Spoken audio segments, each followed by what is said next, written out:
You are listening to the Building a Legacy series on That's What I Call Marketing, a content series with Legacy Communications. Welcome to That's What I Call Marketing, the podcast where you will hear from the leading lights in the marketing world and listen to their unique insights. Don't forget to rate or review the show wherever you are listening or watching. It really helps us reach an engaged community of marketers just like you. On to today's show, and this is episode 3 of our Building a Legacy series. And this is a series between That's What I Call Marketing and Legacy Communications, looking at the evolution of communications, the importance of storytelling, creating a culture of both creativity and effectiveness, and the future trends shaping the industry. The series will be a comprehensive look into the foundations, growth and processes of building and maintaining a legacy in the marketing world. So on to today's episode, and I am joined by an incredible panel, and we are talking all about sports sponsorship.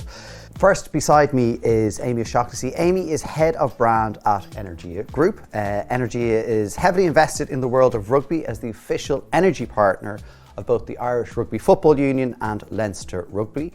Headline sponsor of the Energia All-Ireland League, and with naming rights at Energia Park. Hi Amy. How are you? Beside Amy is Phil Green. Phil is sponsorship manager at PTSB and leading out the bank's sponsorship portfolio, including their flagship sponsorship of the Irish Olympic and Paralympic teams, as well as partnerships like the Ideal Home Show and the Guaranteed Irish. Phil, thanks for being here today. Thanks for having me, Connor. Next up is Mary Maguire. Mary is head of sponsorship at Legacy Communications, and working together with the 3 great brands here today, works across a wide range of sponsorship within the industry, from sport, culture, entertainment, media for her clients and the agency. Mary, good to see you. You too, Connor. Thanks for having us. And beside Mary is Jason Delane. He's Director of Brand, Product and Marketing at Stay City Apart Hotels.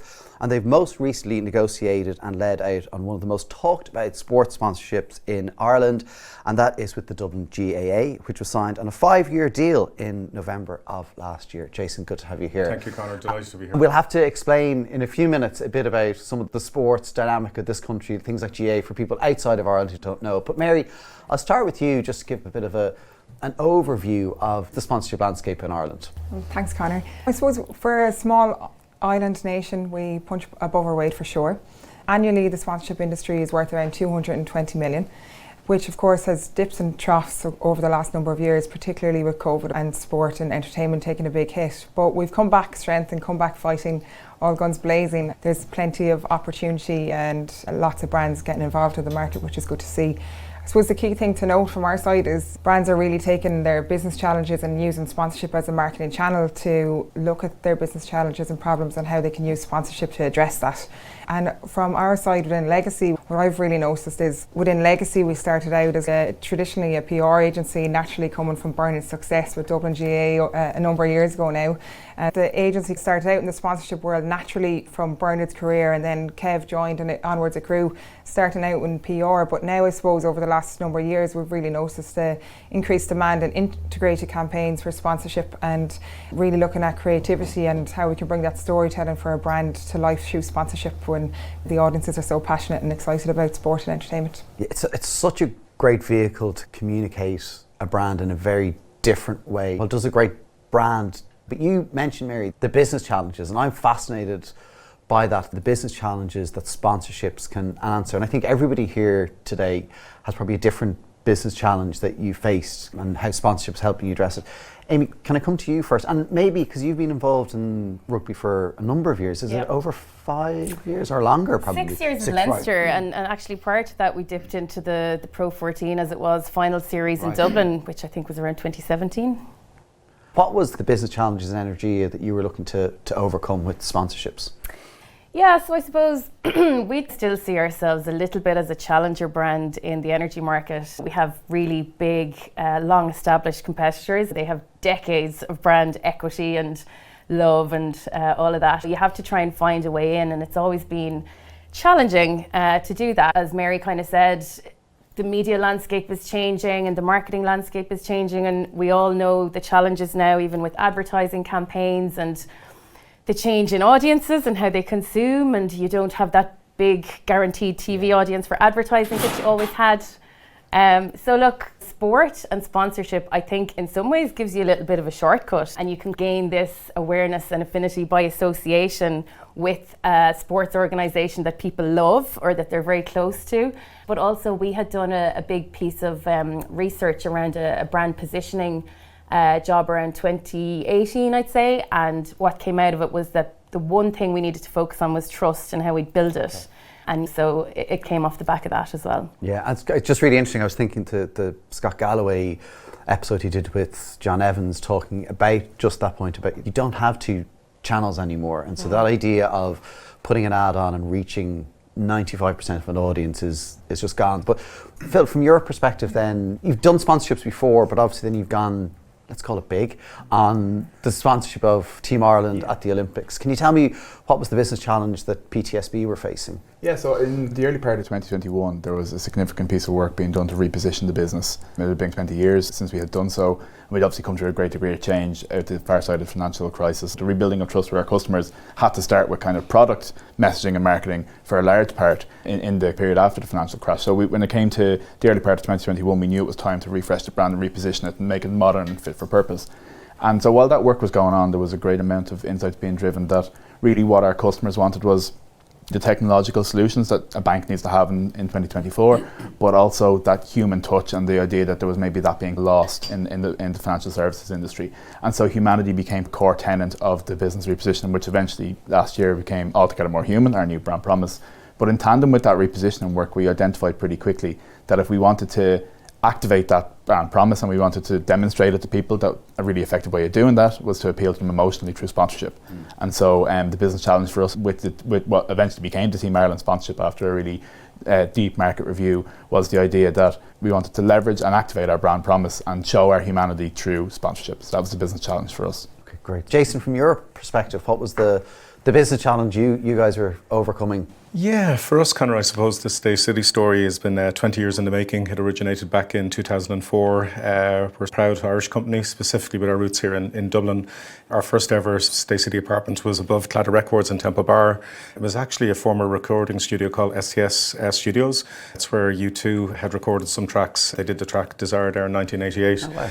So then by 1999 it was converted into an apartment, and Tom Walsh, our CEO, and his wife had lived in that apartment, and then that literally spawned the seeds for the Stay City story to where we sit 20 years later. So we started off with one single apartment. Today we operate 5,300 apartments. Yeah. But I think our business challenge in Ireland, like of all our stocks, so we're across Ireland, the UK and mainland Europe, but in Ireland our operations represent about 20% of what we're doing in Ireland, and specifically in Dublin. So when the Dublin GA opportunity literally landed, it was well documented. Yeah, it was well documented in the media. I call it a UFO. It just appeared and fell out. We looked at it and we thought, well, yeah, why not? It was pretty crazy from there, but we thought that would be a great fit for our brand and to inform people in terms of what it is we do and help educate people with the concept of an apart hotel as well. Yeah. Essentially what it does is it combines hotel standards with apartment living, and long before Airbnb and a few others arrived on the landscape, we were doing this 20 years ago, but just trying to get that message out. So we feel going forward with this 5-year partnership that'll develop, and we feel it'll be a good fit for us. And the longevity of the deal, you've talked about 6+ years. So now you'll see kind of regulations cycle by cycle. Okay. That's exactly, you don't need to tell you, Conor, absolutely, yeah. And Mary, from your perspective then, within Legacy, and, we've had this before where the very different business challenges, the trust of a financial institution to an energy provider are very different, even though the word trust is used. When those kind of briefs are coming in to the agency, how do you start to think about the landscape and what might be good fits? I suppose there's a number of factors at play in terms of trying to find the right sponsorship for people. One thing for sure to take a look at is values, and aligning values between the business and the rights holders, and making sure that it's right for both parties and both sides. A strong partnership, I think one that's actually coming to mind right now in terms of having value on both sides is Dare to Believe, which Phil works on for PTSB through the OFI, and it's a really nice partnership that works on both sides, and recently won at the Federation of Irish Sport Awards and took home gold.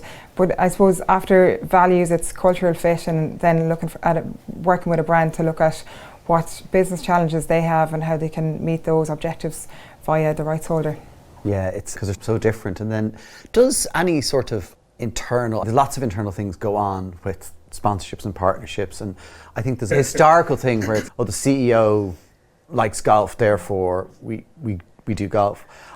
I don't get the sense that that's the case necessarily. There's obviously some nice moments when people get to go to maybe events and matches, but it seems to be like that's shifted. Would I be fair in saying that, or is there a bit of I want to go to the Olympics in Paris, Phil? That's a nice benefit to add in on top, Conor. But no, I think speaking from the PTSB point of view, we're really lucky in some ways that we report into a room. Our exco are bankers and they're accountants, and they look at the bottom line and they care about numbers. They aren't moved by necessarily the fuzzy feeling they get when Rashid Adeleke or Rhys McLennan wins a medal. So they absolutely look for kind of proof points and hard points. And I think the industry in general has really moved on in the last 10 years away from that kind of chairman's choice or CEO choice into more strategic direction. And it is now, I think, part of the marketing mix with business challenges being addressed and measured against. I think that's been the big movement in the industry since I joined it, is the extent to which things are now measured, as opposed to that felt like it was good and people told me it was great and they saw my ad on TV. It's now, what is it delivering for us? How is it doing versus other forms of marketing communications? And it's being assessed on a level playing field in that way. So I think it's definitely moved on. And Amy, from your perspective, how has rugby arrived at? There's lots of opportunities. How is rugby the right one? I think you do other things. I suppose there's a few reasons. One of the big ones was that whole trust piece that we mentioned, and we'd done this huge piece of research back in 2018 to find out what were the drivers of trust for an energy brand in Ireland. We came out with 3 really clear strategic pillars then that we had to work from. One was scale, one was affinity, and the other one was presence and proximity. So that was our little dating checklist. We needed a partner that ticked those boxes. The other thing, again, like I said, we're in such a competitive market, and you have to look at what's everybody else doing and where is the space. So the GAA and soccer were taken care of. It was a natural choice for us, but also Mary talked about values, your objectives and your target audience, and we had to look really carefully at that. Like the demographic of rugby fans was pretty much a perfect fit for what we were trying to do and the people we were trying to reach.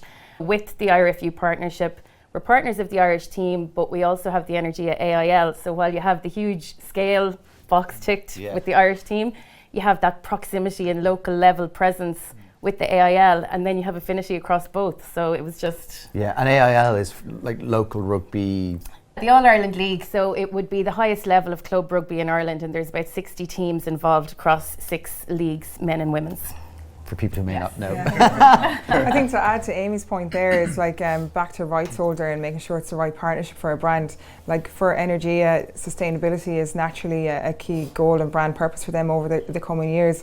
And also within rugby, audiences have identified the appetite for those audiences in sustainability and even like within electric cars and stuff. So there's a natural synergy between the rights holder and the brand, where Energia can provide like electronic car charging spots and also help with their sustainability goals in terms of electricity usage, etc., at pitches and locations nationwide. So there's a nice synergy there between two. Jason, I think we'll take a pause actually to just explain to people who are listening or watching that don't know what GAA is. Can you or Mary give a quick description of GAA?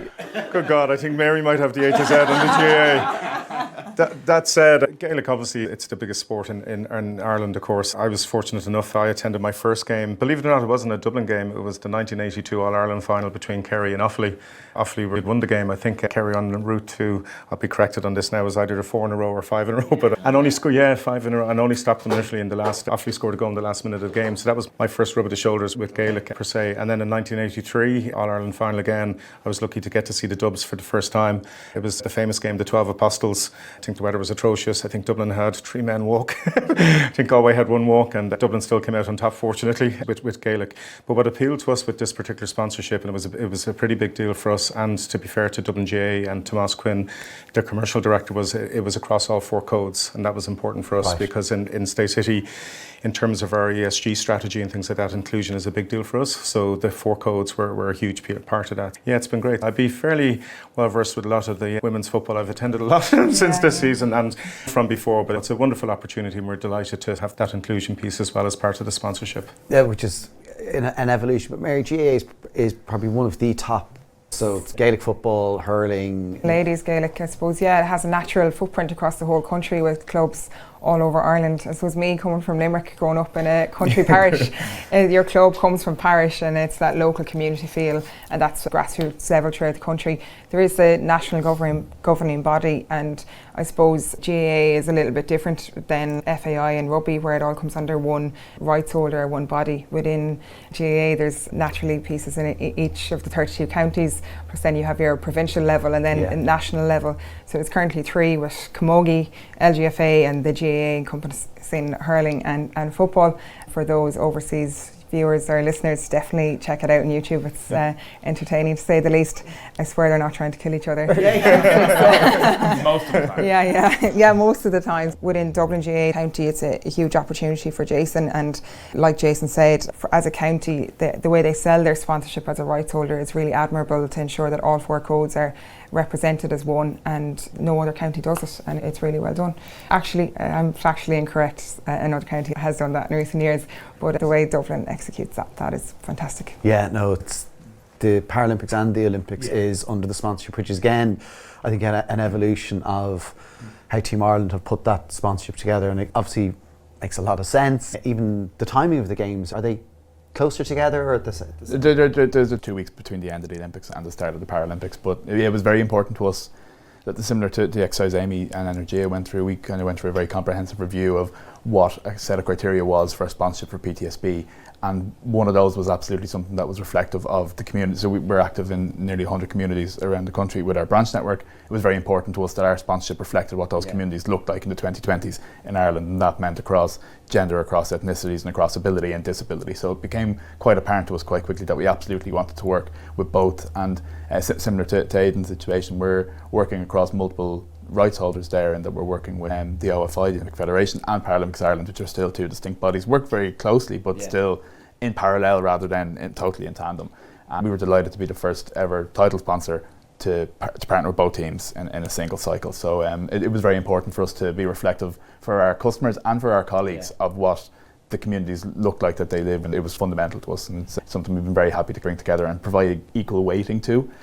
For our Paralympians in our above the line advertising or in our earned media PR opportunities, we're always ensuring that there's a balance there and treating the athletes as elite athletes rather than able-bodied and disabled athletes. It's interesting because you talked there about how the 2 organisations, and we've talked about this before on the podcast, how organisations set up, but actually what I think you've done as a sponsor is actually brought to the market a Team Ireland view.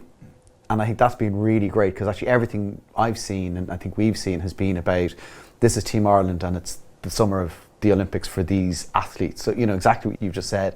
And because that brings us on to probably activating sponsorships. So sponsorships are wonderful, and I think you can make the case, you can get the sponsorship, and it tends to be quite an investment.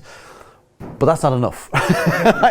We have seen people do badging exercise before. I think famously in the UK, Kazoo just badged a whole load of teams, and that didn't really work out well for them.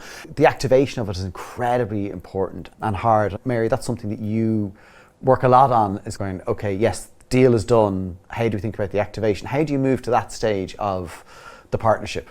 I suppose it's looking at, again, values and culture, making sure they align, and then looking at your objectives and trying to figure out what the best route is.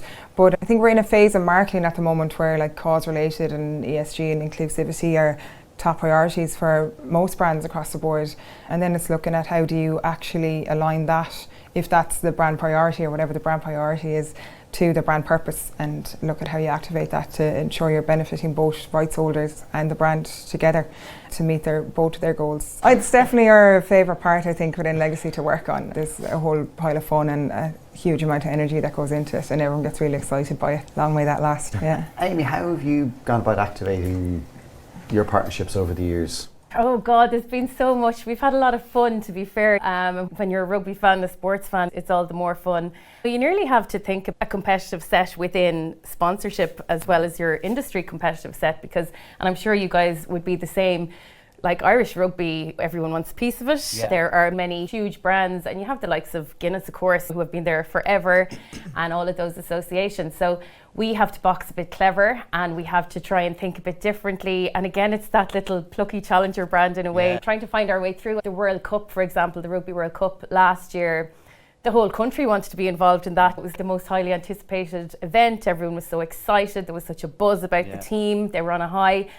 And we were thinking, okay, we need to get on this. And actually, as a brand over the last couple of years, we've been quiet outside of sponsorship, mainly because of the energy crisis and the cost of living crisis, and just trying to be a little bit careful and a bit sensitive. So we knew rugby was still a safe space for us and a big opportunity with the World Cup. Like, a couple of things that we did.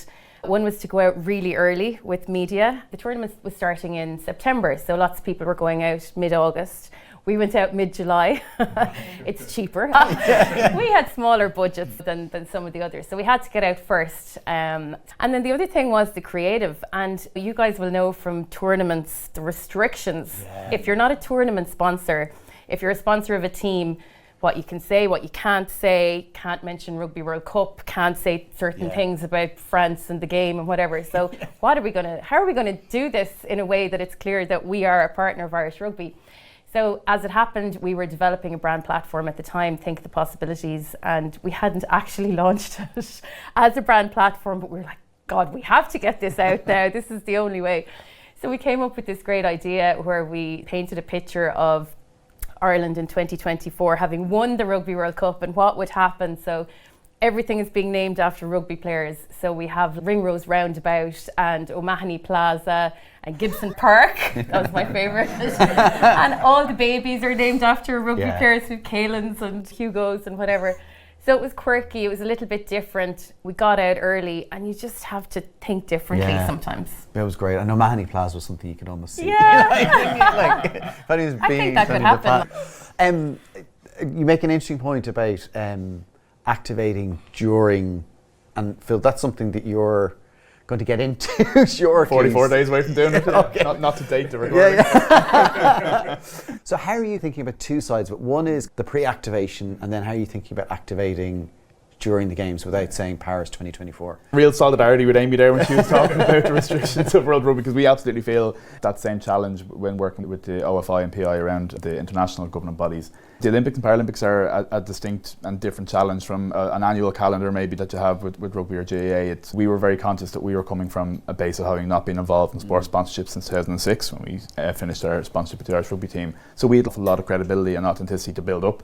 And so pre-games and basically up until the beginning of 2024, we were really focused on bringing through, again, that human word back to our kind of that brand promise. We wanted to bring the humanity through grassroots activation. So Mary mentioned the Dare to Believe Schools programme. We also had a pathway programme with Paralympics Ireland called PTSB Next Gen. So we focused really on building credibility in communities and bringing those Olympians and Paralympians to their communities. And then as it came into 2024, we began to think, as Amy mentioned, about getting out early in terms of there's a really competitive space around Olympics and Paralympics, both global and local sponsors. It was very important for us to get out as early as we could with what we hoped to be a compelling concept and campaign above the line. And that's when we were really hoping to drive the broader awareness, consideration and affinity in the broader set, having earned the right and the permission to speak. Because I think sports fans especially, but music fans of the arts, they'll know when something isn't authentic, and we didn't want to just come in with a big splashy TV ad. Exactly. And we didn't want to try and post-fact rationalise it. We wanted to have the work done beforehand. And it lends itself as well, again, with that cycle. There's probably less benefit of being out on TV in February of 2023 when the games aren't until July of 2024. But it worked out really well for us to be able to build the credibility through the grassroots activations. They're the ones actually that resonate with me, bringing Sarah Lavin to 400 Screaming Kids in UL, bringing Aidan Walsh up to a boxing club in Donegal Town and giving the boxing club a new punching bag when they hadn't had the money to do it. It's those activations that really spoke to me. But the in-games piece now, we're aware that's when the broader public will be most engaged. And we know it's really important for us to show up in the right way above the line, and also then bringing them the insights maybe with our athletes below the line when they come home, hopefully with a bit of success, that we're able to say, here's the insight into Reece, the person, as well as the hopeful medalist. Jason, what's it for the GAA? Are there less restrictions for when you're in season, for example, and how are you thinking about the activation of the sponsorship? Yeah, I'm not going to lie here, in an ideal world when AIG vacated the sponsorship, the announcement January of last year, we'd have come into the picture and planned this out properly. But that's an ideal world. But in our world, in the Stay City world, we started our negotiations in October and the deal concluded mid-November. Suffice to say, at Christmas, I slept most of Christmas, by the way, just by the time, because by the time jerseys and announcements and everything, To be fair, working with Mary and the crew at Legacy and the Bram fans as well, it was a big help to us recognising the jigsaw pieces in that landscape to help us just calm ourselves down and understand that landscape a little bit better. So in terms of the activational piece, we did manage to bang heads together early January. Our first phase was, we feel sponsorship is all about sort of the fans and the inclusion of the fans. So we released a piece entitled In Dublin Stay City, which was centred around the fans' match day experience and all that in terms of that fan experience. We thought that was vitally important. We released that 2 or 3 months ago, which was a lovely piece. The second phase to that strategy was the player engagement. At the moment, we wanted to get players from each of the 4 codes. We've done a video series called This Is My Dublin. The first one went out with Orla Nolan just last Friday in terms of the ladies footballers, and there'll be 3 more pieces. I won't reveal the names of the players to spoil the surprise. So that's going out because we're now in the middle of championship season. That was an important piece. We're going to introduce a fun piece that's coming over the coming weeks as well that we feel will resonate with the Dublin fan base and hopefully the wider GAA community as well. We're really excited about that, and beyond that, I think that community piece with the Dublin community, the passionate GAA, Dublin GAA fan base and the wider GAA community again, that's going to be key. We've recently appointed a head of community and charities officer as well, so we've already had discussions with Dublin GAA so that we can play catch up on that and model that out for season 2. I think what's interesting for me is the different phases that each of the brands here are in, and looking at how they're activating. So particularly noticing when brands get into sponsorship space, they kind of flirt with below the line to figure out, is this right? Are we going against the right business challenges? How are we activating against this? And taking that year 1, year 2 to activate below the line and measure your success before going onwards and above. So looking at what Jason's talking about in infancy of the sponsorship with Dublin GAA versus, I suppose, Amy now with Energia when it's more cemented with rugby, and looking at now going above the line with the Rugby World Cup campaign, and also the support for the women's and men's Six Nations this year was huge. But that takes time to get there as a brand.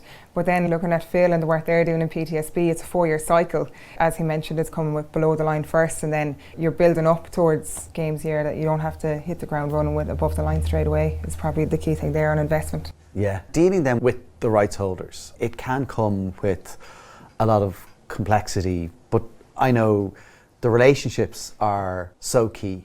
I was involved with the previous Olympic cycle, and that happened during COVID, and the games, was it going to happen, was it not going to happen? And one of the key things was the relationship with the rights holder, and the phone calls from Catherine Tiernan, who was on the phone going, we're thinking about this, how can we do this? And that was incredible, because then you had a rights holder who cared as much about your business challenge, what you were trying to do, as you cared about them. So that relationship is really important, and I guess maybe, Amy, from your perspective, that's probably built over time. Yeah, definitely. And it feels like your rights holder partners and your agency partners is like an extension of your marketing team, especially for us. And we're quite small team in terms of sponsorship.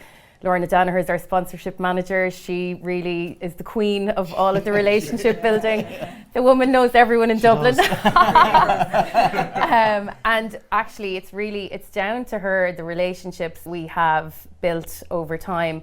I'd have to say, obviously, we're with Leinster now 6 years in a 10-year deal, and we're very close with them. I think we know them very well at this stage, and they do a really good job on that as well, and they bring other sponsors together, so it feels like a big family. I think when you've sat in torrential rain in the front row in La Rochelle in December at a game all together and felt that misery, but then the joy at the end of it, that kind of brings you together.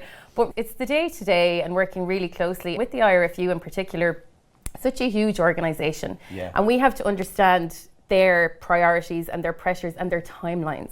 There's no point coming into them with some fantastic new idea like 3 days before the Six Nations. You have to get to know them, and Lorna has really built that very strong relationship there, and there's so many layers of approval, and I'd say we're very ambitious in terms of what we want to do, and I'm sure they're like, would they ever just calm down? But no, it's great. And again, it's about getting in early, because with all of their other partners, there's a good chance people are going to have similar ideas. So you need to see where the gaps are, get your idea in before anyone else gets it in. But yeah, look, like I said, it's all about communication. It's all about relationship building and trust. I think communication is exactly the right word from Amy, and we've had fantastic communication from Catherine on the Olympic Federation side, from Derek on the Paralympic side since day one. And I suppose for us, bringing those two organisations again who work in tandem and share an awful lot of information, but bringing them together commercially at the kind of title partner level for the first time, communication became a three-way street then as well.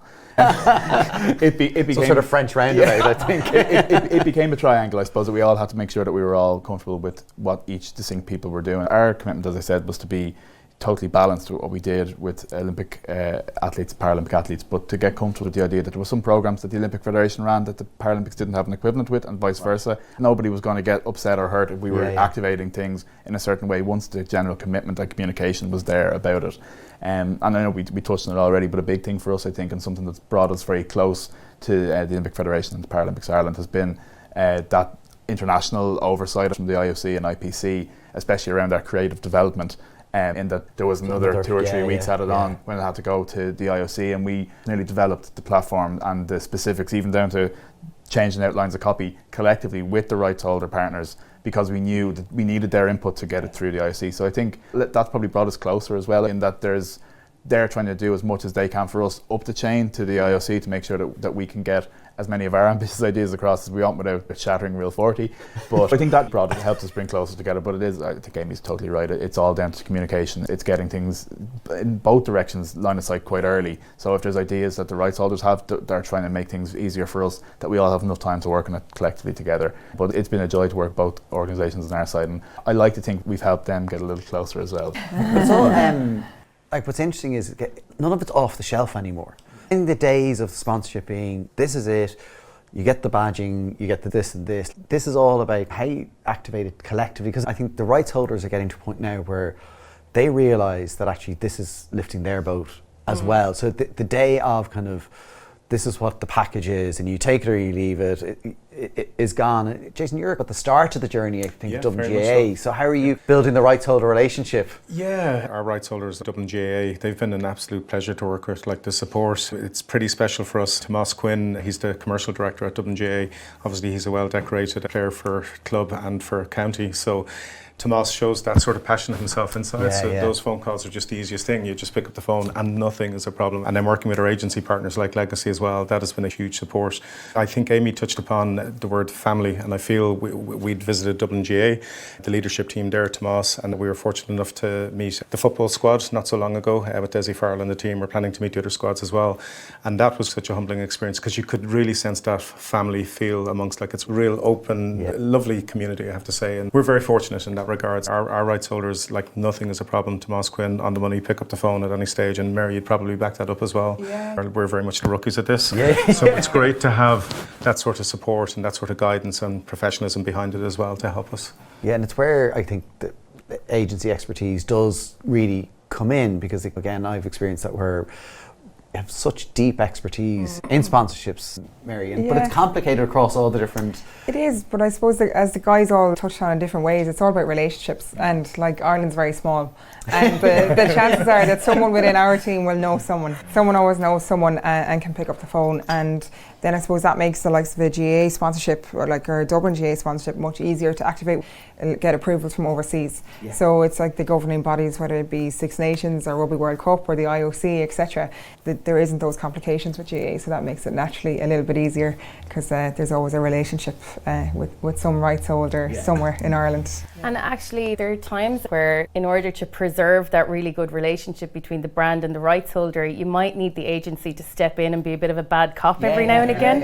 And that's really useful and helps everyone out, I think. And the agency, the guys are always happy to do that. They love being the bad cop. I'm taking notes, Amy. But you do need a little bit of that sometimes. No comment. For sure. The other part of all sponsorships then is the talent. That's probably a terrible word, but the sports stars, the athletes, and how you engage with them and work with them. Bill, I know, again, you're going into the Olympics, and you said you have 11 across the two teams. Can you tell me a bit about how you went to the selection process and then also the working relationship, because they all have agents as well? The majority of them, yes. Which is nice and complicated. Exactly, there's another layer of stakeholder there. So we were very aware, in the particular partnership that we signed up with, that there was no access to athletes' image rights with the actual deal itself with the OFI and PI, because the nature of that team is slightly different and complicated compared to maybe IRFU or Leinster Rugby, just as an example, or the FAI. So we knew that if we wanted to be able to use the athletes above the line or in any of our marketing communications, we would have to engage with them directly. So we already had that kind of comprehensive list of criteria of what a sponsorship should look like, and so we essentially just applied that back again, we want to work with in terms of athletes. Now there's a layer, of course, on top of potential success or past performance, size of social media audience as well, but really it was those values and what they represented. We absolutely wanted to work with great athletes, but because of the message we were trying to deliver, we wanted to work with really sound humans. We wanted to work with nice people, but good humans. That was really foundational for us. So it's helpful that they just happen to be among the best in the world at the thing that they do. That's great, but it was applying the criteria that we set against the sponsorship, because really those athletes are just the ultimate expression of the partnership, and they are Team Ireland, is the people who wear the singlet or the swim cap or whatever it is. And so we wanted to make sure that we applied the same level of robustness to our selection process there. We grew it over time. We had 4 athletes at launch stage. Again, that's back to the point of the building of the cycle that Mary mentioned, and we grew that gradually over time to the point where we're now at 11 across the 2 teams, which is really exciting. And it's as you said, it presents its own challenge. We've never had all 11 in the same room at one time. We've had 10 twice. The week we launched the brand and the week we shot the TV ad, we had 10 of them in the same room twice, and they weren't the same 10 either. But it widens the net of, you need to make sure the communication is good between your rights holder partners, your agency partners, ourselves, and then the agents, or in the case, not all these athletes on the Olympic and Paralympic have agents just because they're not as commercially developed or it's not their full-time job or whatever the case is. And that communication is different again then, because if you're speaking to an agent, you can quite easily have that kind of commercial conversation. Whereas if you're speaking to an athlete, you're making sure that they have somebody who's read over the contract. You're maybe working through the rights holder partner, the OFI or PI, to make sure that they're protected, because even we're doing things the right way, but we want to make sure that the athlete feels like they're not being pressured or anything like that. So there is an extra layer of communication and relationship building, but we're really lucky, again, to Mary's point about Ireland being quite small, the number of kind of sports agents that work across the market is relatively small, and then smaller again probably within the Olympic and Paralympic fields. And so we've built up quite deep relationships with a number of those agents, which means that if we have a crazy last minute idea, we can pick up the phone and maybe have the conversation, or get us to that's exactly where I was going. If it's a particularly bad idea, you want to distance yourself. That's ridiculous. That would never work, would it? Jason, for the WGA panels, how are you looking at the talent that you can activate with? So we're still in our infancy in that particular space, but we've been fortunate enough to tap into Mary at Legacy and Dara, a person from the brand fans as well, to help identify who would be a good fit for the Stay City brand across the 4 codes. Going forward, you'd like to think that our industry is about travel, so that there might be some people who have an genuine interest in travel, and that can help promote that, particularly across some of the new markets that we plan to penetrate going forward. But it's been very much like the activational pieces we've done at the moment. That This Is My Dublin piece that we did a media launch at one of our properties about 3 months ago that Mary kindly set up as well. So that player activation piece, it's pretty much, we're in the infancy of that relationship, and it'll grow as we go into the seasons, but we've been delighted with it so far. Do you see, Amy, on the player side as well, they're getting more commercially minded, and they're getting more aware of maybe the post and how a partnership like this can help them? Yeah, and actually we also do a bit of work with RPI, Rugby Players Ireland, and one of the things that they do is work with players to develop that sort of future career path for them if it's outside of rugby, and they would place players in sort of work experience situations. Have Hugo Keenan as our main brand ambassador, and he is absolutely fantastic, and he definitely has that kind of commercial intuition. So he doesn't just show up when he's asked to show up for a photo or for an ad or whatever we're doing. He has been proactive in coming to us to say, would you be interested if I wrote you a little bit of a journal of our tour of New Zealand? And we're like, yes, please, give it to us. Hugo Keenan, everyone. Actually, no one wants him. On to the Olympics. But it's funny as well that we call them talent, because obviously they are amazing sports talent. They're not actors, and you can't expect them to come into a TV ad, for example, and act for 10 seconds. And I think we've made that mistake before. It's a cameo, and it's great to be able to get a little cameo, and it definitely lifts it and it gives you the sponsorship awareness and all of that. But I think what we've learned is the best ways to leverage ambassadors might be, for example, through PR. If there's some big story coming up in rugby, that we try and get access to them around that time. And we've worked with a real variety of people as well. We've worked with a lot of the female players. Like this year we've had Brittany Hogan and Linda Dugang in particular. And like what we've noticed as well is, I think with the female players, They haven't quite got the level of that history of big brands coming and working with them a lot. It's obviously starting and it's building over the last couple of years, and it's brilliant to see. But there's still the little difference there where they just appreciate it so much and they work really hard. They've been brilliant for us. But Hugo is also great. And actually back at the beginning when we did our deal with the IRFU and we thought, how do we establish ourselves quickly? And we thought, let's work with established talent. So we worked with Ronan O'Gara and Shane Horgan. Okay. You see the difference there as well, because they are established, they've been around for a while, they've done a lot of media and stuff outside of rugby. We were learning as well, I think, at the time as a rugby sponsor, and I remember we were shooting an ad with Ronan in it, and it was my first time doing a rugby ad for TV, and it was all very exciting. A little bit of a Ronan fangirl as well. He comes out of his trailer and he's got the outfit on and he's, what do you think of this scarf? I was like, yeah, it's great. He's, no, you're the boss here now, tell me, is this the right scarf? You tell me what you want. I was like, oh, it's perfect. I realised you have to. They're working for you today and you need to get what you need out of it. Gorgeous. I hope he's not watching this. But it is. I'll share this out. This is the clip. It is interesting, like those you can get, not overwhelmed, but they're people that you admire, I think, in lots of ways. I want to turn to maybe some of the less glamorous sides, but really important pieces of this, which is measurement of the impact of sponsorship. Groups like the ESA have done an incredible job of kind of pushing the conversation on how we measure impact, because I think sponsorship was seen as a luxury of big brands previously. 3 reasonably big brands here, but I don't think it has to be. I've seen smaller brands do great sponsorship, but how you measure the impact of it is something that people want to know and want to think about. And without getting into specific data points, Amy, how are you measuring the impact of your sponsorships? So we have a fairly solid set of measures, I suppose, that we worked out early on, working with Legacy, working with Dara as well, and the brand fans to establish a really good, and really, as we know, sponsorship is top of funnel stuff when it comes to marketing, and it's all about the affinity and the brand metrics. We have a brand tracker that we've been running for about 10 years fairly regularly, and we have all of our brand imagery statements that we check, and then we cut that by those aware of the partnership. Then you come out with lovely little insights like those aware of the partnership are twice as likely to think that we are a leader in renewable energy or whatever it is. So that's one way of measuring. We've developed a really good customer energy of rugby club. So people subscribe to an e-zine and they get the sort of exclusive access to tickets or Hugo's content in New Zealand and all that sort of stuff, invited to events, and there could be really big pieces like mascot opportunities, and we've done a really big piece of research around that group, and they are like twice as likely to drive an electric vehicle, they're twice as likely to have solar panels on their roof. They are high value customers, and we can really see that association and the connection, and that rugby fans are a really good target for us. It's also really good on the employee engagement side. We have an Energia Group rugby club internally where we do ticket giveaways and things like that. People do love it. Overall, I think for us, like I said earlier, it kept the brand alive a little bit during the energy crisis as well, which kind of kept all of our metrics ticking along in a time where they would have been decimated. Yeah, and Phil, how are you going about your measurement of the partnership? Yeah, as I mentioned earlier, we're reporting back into a room full of bankers, so we better make sure we're coming correct. We're not messing around.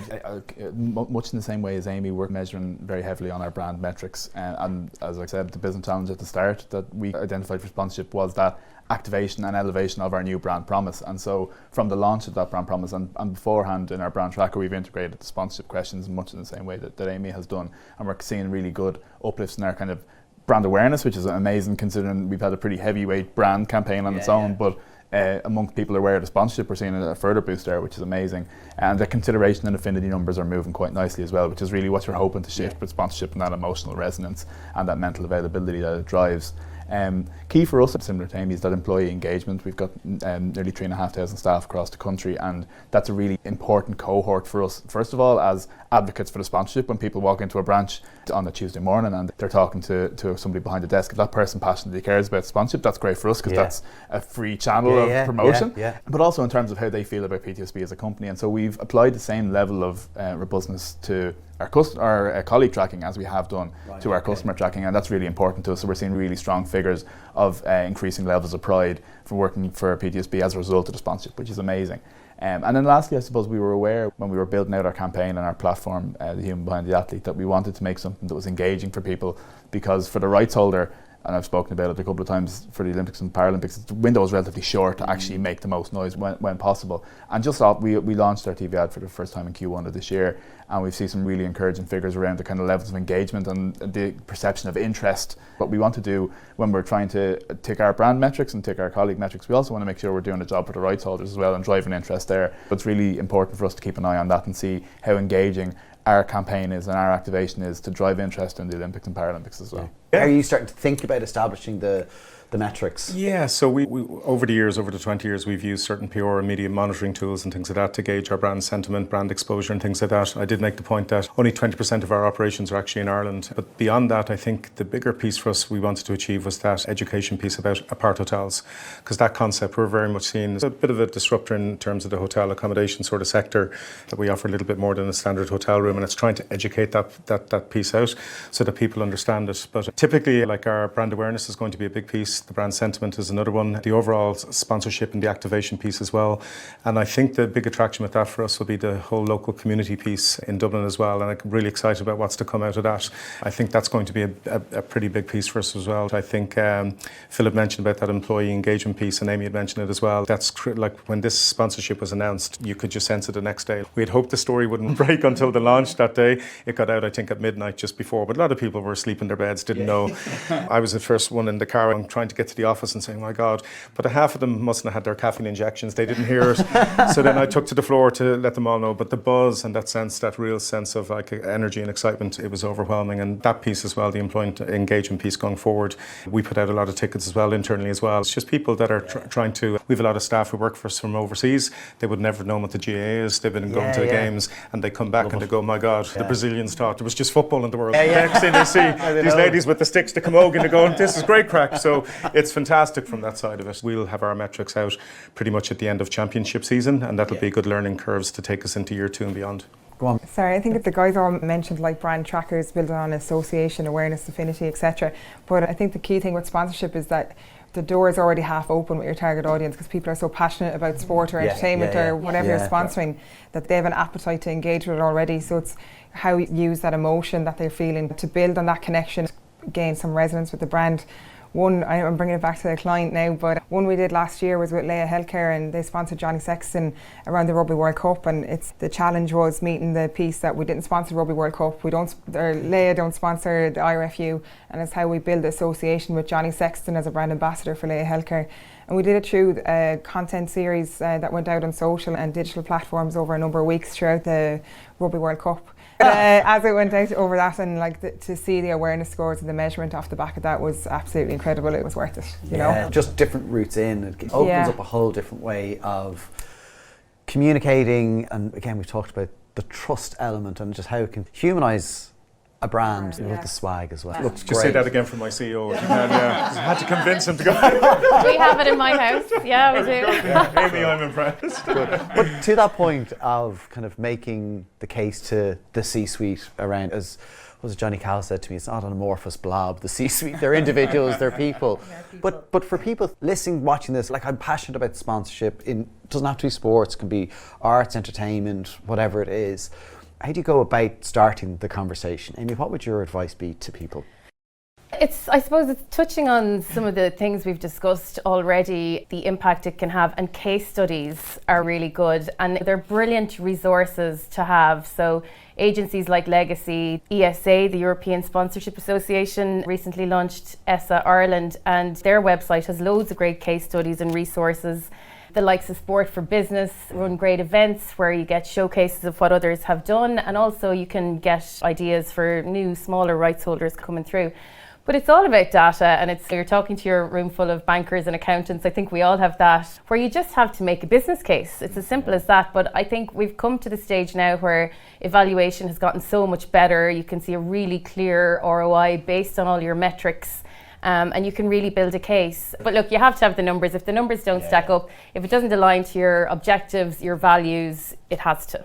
And it's a great point that there's lots of other evidence out there, and even people reaching out to others in sponsorship in organisations. Like, I'm sure if somebody dropped you a note and said, I'm in a small organisation, I'm trying to figure this out, you'd happily talk to them without getting into any confidential information. And Have you any other thoughts about C-suite conversation? Yeah, big thing for me, I think, and I completely agree with Amy, it's nailing that business challenge when you're identifying what sponsorship doesn't do as well. It's doing the job that it's supposed to do, and also just making sure, especially for a C-suite audience who aren't as in the weeds on marketing communications and marketing mix, nailing what sponsorship isn't as strong at, because it's not all things to all people, which is absolutely fine, but it's making the strong case while still not cannibalizing TV advertising or direct response or whatever else is in the marketing mix. It's making sure that people are aware of its limitations, its absolute strengths, but that it's not going to do absolutely everything. It's not going to, in our case, help us necessarily drive up massive amounts of quotes for mortgages, or it's not going to not going to help switchers in Amy's case, or whatever the situation is, that, or at least directly. It's nailing what the remits of its job are, and making sure people are aware that anything else sits outside that and is part of a marketing mix as opposed to a panacea. Exactly. It's not like we were doing, and again, probably for you, Jason, it's not like this is the thing we're going to do that's going to do everything. It's a thing to, as we talked about earlier on, address a business challenge. Yeah, I think most of our C-suite team are asleep in their beds, and by the time they woke up and this thing broke, we said, hey, guess what, we're going to be, but no, that's not true, guys. No, I suppose Stay City, like the company, I've been there 20 years, it's quite nimble, so in terms of that whole red tape bureaucracy thing where it goes layers upon layers and you're waiting and you're waiting and you're waiting, we knew that this opportunity had to be acted upon fairly quickly, and to be fair to the team, they knew that too. This opportunity was too good to pass up. It doesn't come along every day. Yeah. And to be fair, we were all aligned with the business objectives and what we had hoped to achieve out of the Dublin GA sponsorship over the coming years. So we were very fortunate in that regard. We did have a few people who weren't dubs. No, anyone from Cork was never happening. Exactly. But to be fair to the team, it was great when we had that alignment, because at the speed of which that deal was executed, we all needed to be aligned together and bring our A game into it as well to support. No, that's been one of the good learnings in that exercise as well, and I think we can all celebrate that internally, and we just got to execute it now. Yeah, exactly. Listen, thank you so much for joining me today. Fantastic to chat to you about it. It's such a wonderful space and such a wonderful opportunity for brands to be able to tell a different story in a different way. I think hopefully people listening and watching today take away nuggets of information that help them think about the role of sponsorship, because there are lots of examples of smaller sponsorships, and sometimes getting in early with something as well can be really interesting. That is it for this episode of That's What I Call Marketing and our Building a Legacy series. You can see the first two episodes. The first one was with Kevin and Bernard talking about building an agency, and then we had our second episode with Claire, Aidan and Mihal about creativity matters. So they are all available to go back and watch. Thank you so much for joining Amy, Phil, Mary, Jason. Thank you so much for your time today. That's it from this episode of That's What I Call Marketing. Thanks for tuning in.